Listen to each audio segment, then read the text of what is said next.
여러분 반갑습니다. 정문성 목사입니다. 이렇게 말씀 공부하는 여러분 가운데 하나님의 은혜가 또 지혜의 영이 함께하기를 간절히 기원합니다. 기도하겠습니다. 은혜로우신 주님 감사합니다. 저희들에게 귀한 영적 지혜를 더하여 주셔서 말씀을 읽는 동안에 전한 자의 말씀뿐만 아니라 또 다른 깊은 바른 깨달음도 더하도록 도와 주시옵소서. 예수님 이름으로 기도하옵나이다. 아멘. 오늘 여러분과 같이 나눌 또 말씀은 출애굽기 3장 1절부터 5절까지 말씀입니다. 잘 아는 말씀인데 제가 봉독하도록 하겠습니다. 모세가 그의 장인 미드안 제사장 이드로의 양떼를 치더니 그 떼를 광야 서쪽으로 인도하여 하나님의 산 호렙에 이르매 여호와의 사자가 떨기나무 가운데로부터 나오는 불꽃 안에서 그에게 나타나시니라. 그가 보니 떨기나무에 불이 붙었으나 그 떨기나무가 사라지지 아니하는지라. 이에 모세가 이르되 내가 돌이켜 가서 이 큰 광경을 보리라. 떨기나무가 어찌하여 타지 아니하는고 하니 그때 여호와께서 그가 보려고 돌이켜 오는 것을 보신지라. 하나님이 떨기나무 가운데서 그를 불러 이르시되 모세야 모세야 하시매 그가 이르되 내가 여기 있나이다. 하나님이 이르시되 이리로 가까이 오지 말라. 내가 선 곳은 거룩한 땅이니 네 발에서 신을 벗으라. 아멘. 오늘 제목을 하나님의 믿기 그렇게 잡기도 했다가 또 신을 벗으라 그렇게 했다가 모세의 영적 호기심 그렇게 이름도 잡아보기도 했는데 어쨌든 참 아주 중요한 규절이기도 하지요. 성경을 읽으면서 늘 조심해야 될 것 가운데 하나는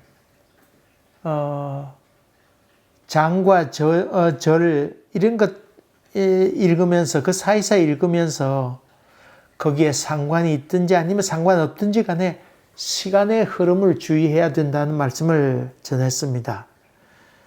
출애굽기 2장 그 앞부분 조금 앞부분하고 오늘 3장으로 넘어오게 되는데 3장과의 사이에는 세월이 좀 많이 흘렀다고 하는 것을 우리는 기억해야 됩니다.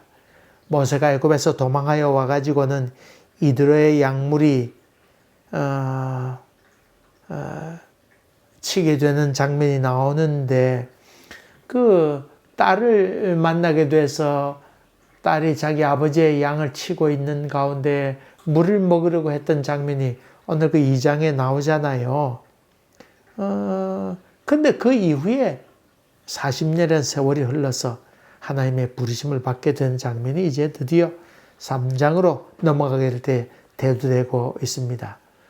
이 40년 기간 동안에 광야 40년 기간 동안에 모세도 결혼하고 애를 낳고 양무리를 치게 됩니다. 광야의 삶을 살게 되는데 자기 사업을 했는지 안 했는지는 어쨌든 잘 알 길이 없습니다만은 어쨌든 오늘 본문에 보니까 장인 이드로의 양무리를 쳤다 그렇게 기록하고 있죠. 지난번에 잠깐 말씀드렸습니다만 이 장인이라고 한 장인 그런 말 가운데 어원이 할례를 행하는 자라 그런 뜻으로 쓰여 있습니다. 왜 장인이라고 하는 말을 썼을까? 율법에 의하면 물론 그 전에 장이란 말이 나왔겠는데 율법에 의하면 애가 태어난 지 8일 만에 그 할례를 행하잖아요. 그 이후에 한참 이후에는 랍비들이 할례를 행한 것만 주로 행했던 것 같은데 사실 그 어원적으로 본다 그러면 장인이 다시 말하면 자기의 외손자에 해당하겠죠. 외손자의 그 고추 끝을 자르는 그 할례를 행하는 행위를 하지 않았을까 그렇게 생각합니다. 어원적으로 추측하기를 그렇습니다. 과학적으로 본다면 난지 8일 만에 할례를 행했다 그랬는데 8일째 되는 날이 제일 피가 빨리 응고한다고 그러잖아요. 피를 흘리지만은 어릴 때 그리고 고통 제일 많이 느끼지 못할 때 이렇게 할례를 행하게 되면 뭐 피도 빨리 멈추게 되는데 요즘은 또 한동안 뭐 할례를 많이 행했습니다. 할례가 아니라 포경 수술 어릴 때 많이 했습니다만 요즘 또 안 하는 추세랍니다. 어릴 때 또 그렇게 충격 받으면 좋지 않다 그래서 또 안 하는 경향도 있는데 어쨌든 뭐 아랍 사람들은 청결한 의미로 그렇게 할례를 행했게 됐는데 이스라엘 사람들은 종교적인 의미로 그렇게 할례를 행했지요.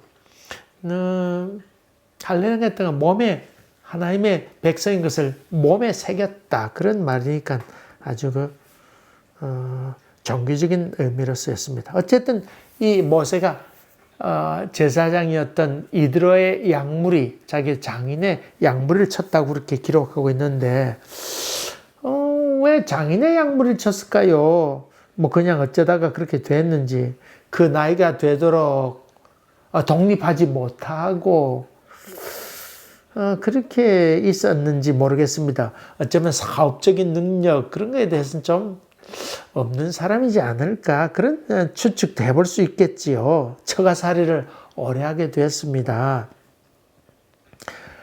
물론 여러분 창세기 보면 야곱이 그 외삼촌 라반의 집에 가서 그 소위 처가살이 하게 되잖아요. 20년 동안 처가살이 하게 되는데 이 처가살이 했다고 하는 것은 그 뭐 계약에 의해서 하는 수 없이 그렇게 되었지요. 7년, 14년 그렇게 하고 자기를 위하여 6년 벌이를 하게 됐는데 20년 동안 라반의 집에서 소위 처가살이의 그 삶을 하게 됐죠. 그런 것을 이 모세와 비유해 본다 그러면 모세도 그렇게 자기의 장인의 울타리 안에서 그냥 있었다 그렇게 볼 수 있지요. 어쨌든 이렇게 하다가 어느덧 그 호렙산에 이르게 되지요. 성경에 나오는 시내산, 호렙산 뭐 다 같은 장소로 이렇게 알려지게 되는데 흔히 뭐 시내산 가운데에 이쪽 부분을 호렙산이라 그러기도 한다. 뭐 그런저런 지리적인 얘기를 많이 얘기하기도 합니다. 시내산 가운데에 호렙산이 옆에 있다. 그렇게 하는 사람도 있는데 소위 이 장소가 하나님을 만난 곳이지요. 엘리야가 이세벨의 낯을 피하여 도망갔던 것도 그 호렙산 아닙니까? 멀리까지 쭉 내려오게 되는데 호렙산이었습니다. 여러분 요즘 어떤 분이 호렙산 그 위치가 또 출애굽한 장소가 바뀌었다. 옛날하고 지금 다르다. 홍해 거기가 아니고 사우디아라비아 이쪽이다. 뭐 그렇게 주장하는 사람도 있는데 여러분 호렙산이 어디냐 하는 것은 이스라엘 사람들은 그렇게 중요하게 생각지 않습니다. 호렙산이 어디냐 하는 것보다 이 사람들은 거기서 어떤 일이 있었는가 또 우리에게 주는 의미가 무엇인가 하는 거기에 초점을 맞추기 때문에 거기 장소적으로 과학적으로 어디냐 하는 물음을 하지 않고 호렙산은 누구와 만난 곳이다. 하나님과 만난 곳이다. 그것을 중요하게 생각하지 호렙산이 어디냐 하는 것을 중요하게 생각지 않는다고 하는 것입니다. 흔히들 우리 예수 믿는 사람들 종종 바벨탑이 어디 있느냐 또 아라랏산이 어디냐 아이고 방주가 어디 있느냐 거기에 찾아가려고 하고 찾아보려고도 하고 그런 노력을 합니다만은 이스라엘 사람들은 거기에 관심이 없습니다. 그 사람들은 거기서 하나님께서 방주를 만들게 했던 이유가 무엇일까? 그런 것에 관심, 다시 말하면 종교적인 것에 저들이 관심을 갖고 있는 것이지 거기 어디냐 하는 것에 대해서 저들은 관심을 갖고 있지 않다고 하는 것도 여러분이 성경을 보면서 잘 받아들여야 될 지혜다 그렇게 볼 수 있습니다. 다시 말하면 장소보다도 사건이 중요하다고 하는 것입니다. 구약 성경 가운데의 출애굽기가 참으로 중요하지요. 중요한 이유는 하나님께 진짜 그랬나 안 그랬나 그것보다 더 중요한 것은 하나님과 인간이 만나는 그런 장소다. 하나님께서 구체적으로 행동하셨다. 하나님이 인간을 향하여 내려오시고 인간이 하나님을 찾아갔던 그 장소. 특별히 그 시내산은 십계명 받았던 그런 장소 아닙니까? 그러니까 그런 하나님 만난 장소다 하는 것이 중요하게 얘기하고자 하는 것이죠. 그래서 출애굽기가 아주 중요합니다. 인간은 하나님을 향하여 오르고 신은 인간을 향하여 내려왔던 그곳 시내산, 호렙산, 또 베들레헴 그런 것이 의미가 있다고 하는 것이죠. 한데 이 떨기나무 가운데 여호와의 사자가 거기 나타나게 됩니다. 흔히 떨기나무가 무엇이냐 뭐 그렇게 관심을 갖는데 떨기나무가 여러분 그 단풍 질 때 아주 붉어요. 아주 붉기 때문에 불타는 것 같지요. 그렇게 해서 그거다 그렇게 얘기한 사람인데 그거 알아 얘기하건 아니면 불꽃 진짜 불꽃이건 그게 그렇게 중요한 건 아닙니다. 사실은요. 아이고 그럼 아닌 걸 맞다고 그랬다. 뭐 그걸 증명하려고 한 것 아닙니다. 여호와의 사자가 불꽃 가운데 나타나셨다. 불이 붙어서 나타나지 않았다. 그래서 사실은 떨기나무가 중요한 것 아니고 불이 중요한 것이지요. 불은 무엇의 상징? 하나님의 임재의 상징 아닙니까? 그러니까 불이 붙었다. 거기에 하나님께서 함께 하셨구나. 하나님께 존재하셨구나. 그게 중요한 것이지. 떨기나무니 아니냐 중요한 것 아니라고 하는 것 여러분이 기억하세요. 불이 참 중요하죠. 그래서 옛날 그 철학자들이 이 세상의 근본이 무엇이냐 거기에 대해서 뭐 흙이다 뭐 불이다 뭐 물이다 뭐 그렇게 물 없이는 살 수 없으니까 물이다 얘기하기도 하고 불이다 태워버리게 되니까 불이다 그렇게 얘기한 사람도 있으나 어쨌든 이 성경 전체를 통해서 하나님의 임재를 뜻하게 될 때 불은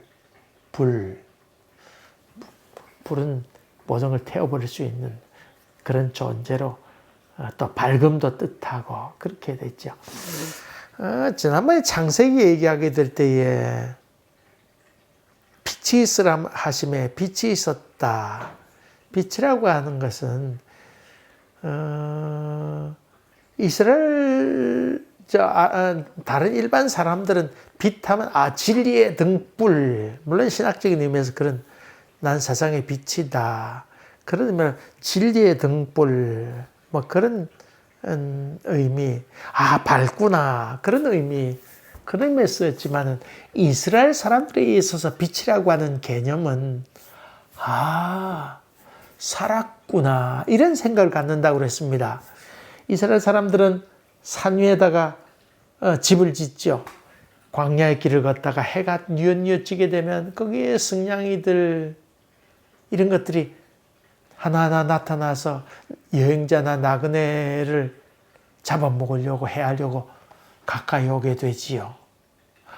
이 좀 갈 길은 먼데 이런 그 짐승들이 소리를 내고 다가오니까 불안할 거 아니에요.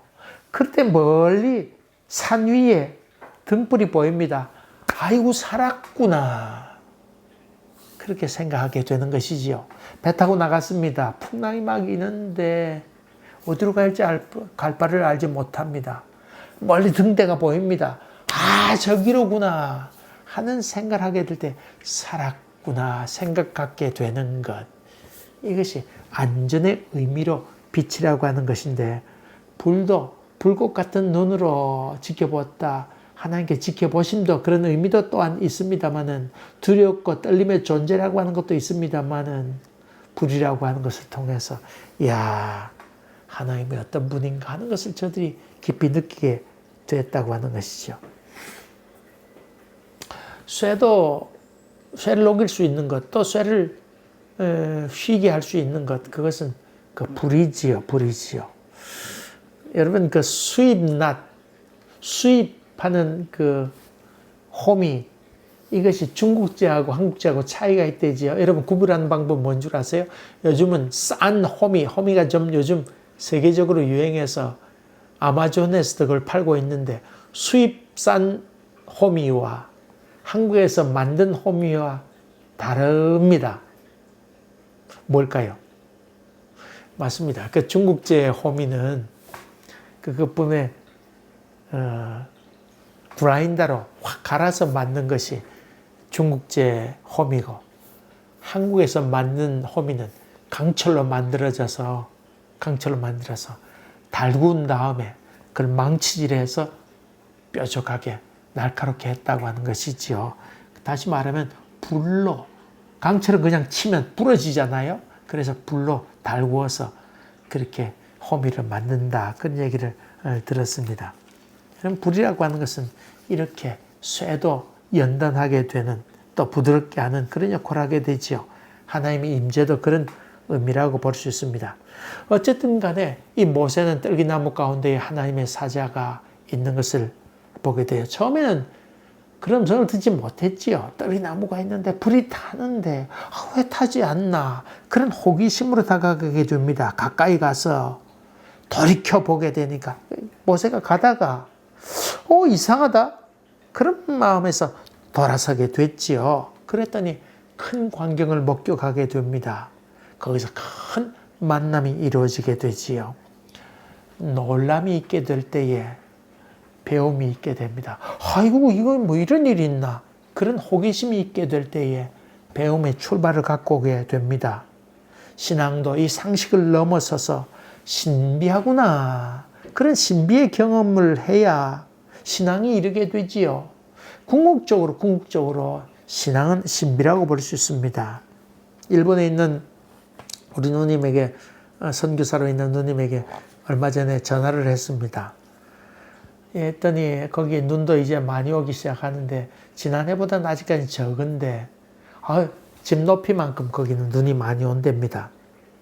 어쨌든 얘기를 들어보니 사택에 비가 새서 어떻게 하나. 그래서 교회에서 다 대책을 해가지고는 내년도에 그러면 수리하면 좋겠다. 그렇게 결정을 했는데 우리 누님 생각에는 그러면 내내 비가 계속해서 새게 될 터인데 어떻게 될까. 그게 걱정이 되어서 하나님께 기도를 하나님 이거 어떻게 하면 좋겠습니까? 하나님께서 이렇게 좀 해주셔야 되겠습니다. 그런 그 기도를 하나님께 드렸답니다. 근데 어쨌든 그렇게 결정하고 견적 보러 그 사업하는 사람이 왔을 거 아니에요. 견적하는 사람이 그 현장을 보러 이렇게 사대를 놓고 올라갔다가 거기서 잘못 밟아가지고는 왓짝 하게 됐대요. 비 새는 곳에.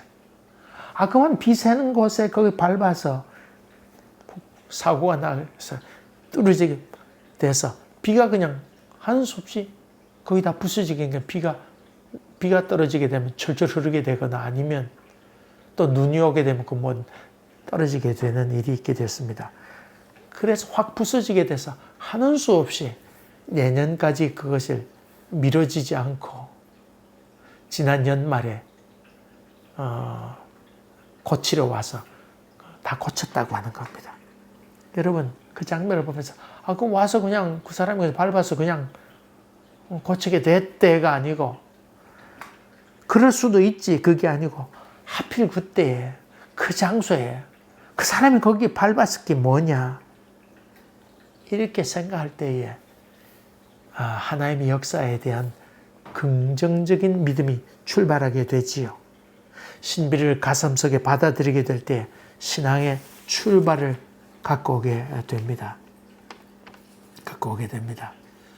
참 이런 신비를 목격하고 가까이 가게 될 때에 모세야 그렇게 부르는 장면이 나오게 되지요. 다급함이 거기 나옵니다. 아브라함이 그 아들 바치게 될 때에 칼로 내리치려고 할 때에 아브라함아 그렇게 불렀고 또 사도 바울이 다메섹에 가서 꽃가랬을 때 사울아 내가 어째 나를 핍박하느냐 그런 그 안타까움과 간절함 그렇게 해서 부르게 되는 장면을 듣게 되지요. 그리고는 하나님께서 그 사실을 아시고 이 모세를 부르시게 됩니다. 신발을 벗어라. 가까이 오지 마라. 다시 말하면 신을 만나게 될 때에 모든 것, 자기 권력, 신발이라고 하는 것은 자기 인간다움, 권리 이런 것 아니겠어요? 그런 거 다 하나님 앞에 내려놓게 될 때 벌거벗은 모습으로 가게 될 때에 자기의 진정한 모습으로 가게 될 때 하나님을 참으로 만날 수 있다. 그렇게 볼 수 있지요. 이 신발을 벗으라고 하는 건 깊은 존경을 의미하지요. 어쨌든 이렇게 이 모세는 하나님이 이렇게 계속해서 지켜보고 계시다가 모세야 모세야 부르시고는 그를 불러서 네가 선 땅 거룩한 땅이니 거기서 신발을 벗어라. 여러분 그 창세기에서 아주 중요한 장면이 나온다고 그랬지요. 아주 중요한 장면. 그건 야곱이 하나님을 만난 장면인데 어디서 만난 것? 베델이라고 한 것은 하나님 만난 장면이 아주 중요하다고 그랬지요. 야곱은 하나님이 어디 계신다고 생각했어요. 아버지 집 이삭의 집에만 하나님이 계신다고 생각했습니다. 그래서 사실 그 야곱이 외삼촌 집으로 가게 된 것은 누구의 낯을 피하여 가게 된 것이에요. 형님 낯을 피한 것이지만 동시에 하나님의 낯을 피하여 도망가게 된 것 아니겠어요? 근데 어디까지 하나님께서 찾아오셨어요? 베델이라고 한 곳에까지 하나님께서 따라오셨어요. 뭐 우리 표현을 하면 따라오신 거지만 하나님이 여전히 거기 계셨지요. 거기에 놀램. 과연 여기 하나님께서 계시건을 내가 몰랐도다. 이 야곱이 놀래 자빠지게 되는 장면이 바로 베델의 사건이잖아요. 이 모세는 살인자 모세는 애굽에서 광야까지 도망 나옵니다. 광야 40년 삶을 살면서 나이 80세가 되었는데 거기 아이고 모세야 모세야 내가 선 땅 거룩한 땅이니 내 신을 벗어라. 이 음성을 들을 때 모세가 얼마나 놀랬을까요? 이 놀램 이야 과연 여기 하나님께서 계셨구나. 이 놀램과 두려움 그 참 만남을 통해서 하나님에 대한 깊은 경외하는 마음 이것이 신과의 첫 만남이었죠. 하나님이 모세를 찾아오셨습니다. 사실 모세를 찾아왔다고 그러지만은 늘 그를 지켜보고 계셨습니다. 그리고는 그와 함께 하시면서 새로운 사명을 보여주게 됩니다. 여러분 이런저런 일 많이 있습니다만은 우리 하나님께서 여전히 우리와 함께 하고 계시다고 하는 것 이것은 믿음의 눈이 있어야 알 수 있는 것이지요. 그래서 우리가 성령의 감동 감화 없이는 알 수 없는 세계가 신앙의 세계라 볼 수 있습니다. 이런 만남이 이 모세가 하나님을 만나게 된 이 만남처럼 여러분 생애 가운데도 이런 모세와의 만남이 있기를 주의 이름으로 간절히 기원합니다. 기도하겠습니다. 은혜로우신 아버지 하나님, 우리에게도 이런 영적 호기심으로 말미암아 이게 무슨 일인가 하는 깊은 영적 호기심이 충만하도록 인도하여 주시옵시며 그런 말미암아 우리 삶의 놀라움이 하나님으로 말미암아 있도록 도와주시옵소서. 예수님 이름으로 기도하옵나이다. 아멘. 여러분 감사합니다. 또 뵙겠습니다.